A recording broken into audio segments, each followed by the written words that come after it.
ଏଇ ଘରେ ସିନା ସମ୍ଭାବନାକୁ ଡରି ମୋ ସହିତ କଥା କହୁନ, ହେଲେ ଏଠି ତ ସେ ନାହିଁ। ମୋ ସହିତ ଟିକେ ମନ୍ଦିର ଯିବ।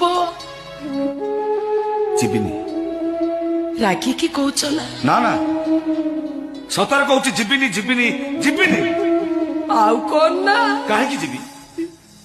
ତୁମର କିଏ? ମୋ ସ୍ତ୍ରୀ ତ ସମ୍ଭାବନା, କୋଟି କୋଟି ଟଙ୍କାର ମାଲିକାଣୀ, ଭଲ ଘର ଭଲ ଗାଡି, ବହୁତ ସୁଖ ରଖି। ମୋ ରାଗ ଚିଡ଼ାବନି କହୁଛି।